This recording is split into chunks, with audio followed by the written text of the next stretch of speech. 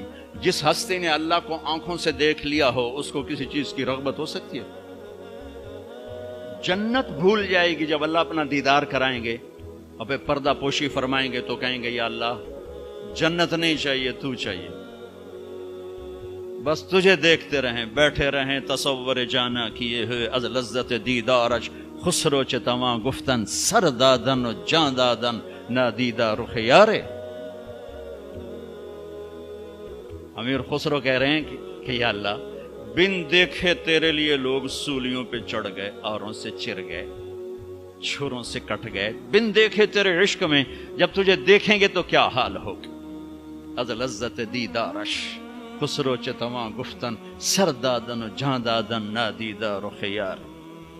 تو جس ہستی نے اللہ کو دیکھا ہو ان کے لیے عورتوں کی کیا رغبت ہے. یہ صرف سکھانا.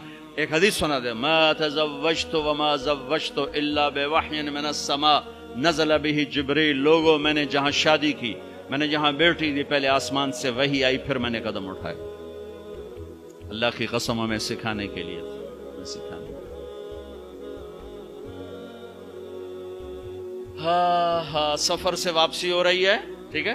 آپ نے صحابہ سے کہا چلو بھائی تیز ہو جاؤ، وہ سارے تیز ہو گئے، یہاں تک کے نظروں سے غائب ہو گئے. ٹھیک، تو اب کون رہ گئے؟ ام عائشہ اور میرے نبی. تو ام عائشہ نہیں، میرے نبی نے کہا عائشہ دوڑ لگائیں، دوڑ لگائیں، لگائیں. اللہ اکبر. مفتی نعیم کا اتنا بڑا پیٹ، یہ دوڑ لگائے گا بیگم کے ساتھ؟ اور مولا منظور مینگل کا اس سے بھی بڑا ہو گیا، یہ لگائیں گے؟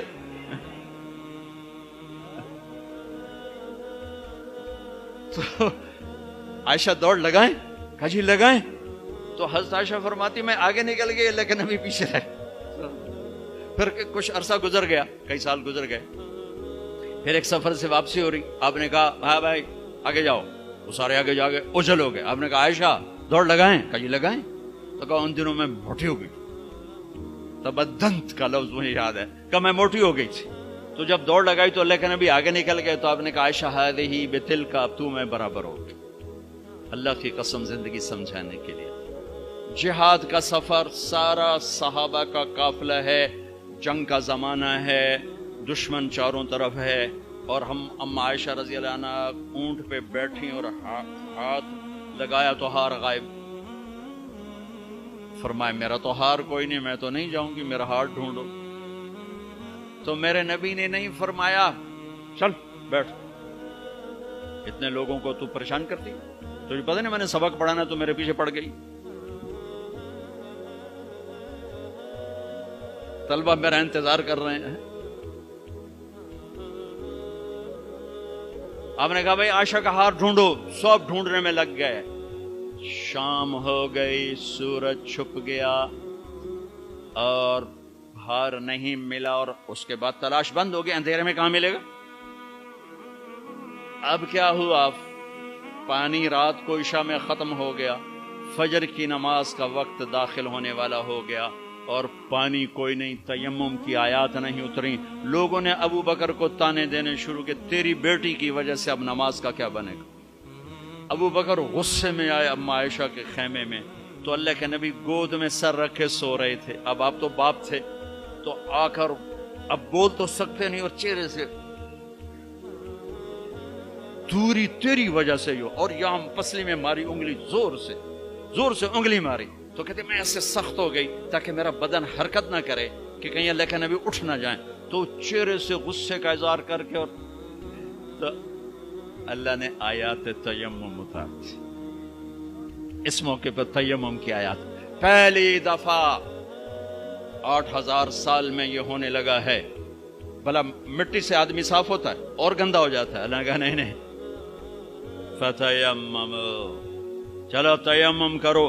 اب سارے صحابہ میں خوشی کی لہر، اور سعد بن عبادہ کہنے لگے اے آل ابو بکر، یہ پہلی تو نعمت نہیں ہے جو تمہارے گھرانے کے طفیل ہمیں ملی ہے، اس سے پہلے بھی بڑی نعمتیں تمہارے گھر کی طفیل ہمیں ملی ہیں. اللہ نے تیمم کی آیت اتار. میرے نبی نے قافلے کو نہیں چلایا، یہاں تک کہ حضرت عائشہ نے کہا اچھا یا رسول اللہ اب چلیں، ہار کو چھوڑیں. پھر میرے نبی چلے، اور جب اونٹنی کو اٹھایا تو ہار اس کے نیچے پڑا ہوا تھا، وہ سارا باہر ڈھونڈتے رہے، ہار نیچے چلا گیا تھا گر کر. یہ میرے نبی کی زندگی ہے. یہ مینگل صاحب سے کہتا ہوں پڑھائیں، مفتی نعیم سے کہتا ہوں یہ زندگی پڑھائیں کہ ان کی بیویاں ان کو دعائیں دیں، ان کے ماں باپ ان کو دعا دیں، ان کی اولاد ان کو دعا دے. وہ باپ نہیں ہے جس کو دیکھ کے بچے ڈر جائیں، وہ تھانے دار ہے، تھانے دار بیٹھا ہے.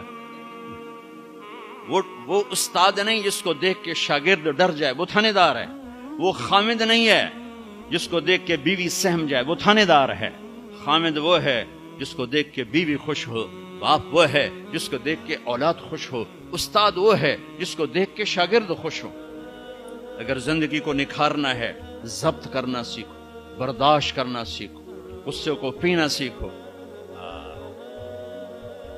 یغلبن الکریم وَيَغْلِبُهُنَّ اللَّئِيمُ. اللہ اکبر. میرے نبی نے فرمایا اخلاق والے پہ بیویاں غالب آ جاتی ہیں اور بد اخلاق بیویوں پہ غالب آ جاتے ہیں. لَأَنْ أَكُونَ مَغْلُوبًا كَرِيمًا أَحَبُّ إِلَيَّ مِنْ أَكُونَ غَالِبًا لَئِيمًا. میں اخلاق والا بن کے بیوی سے دب کے رہوں، یہ مجھے پسند ہے اس بات سے کہ میں بد اخلاق ہو کر، کمینہ ہو کر بیوی پہ غالب آؤں. لئیم بد اخلاقی کی آخر جس کو ہم کمینہ کہتے ہیں.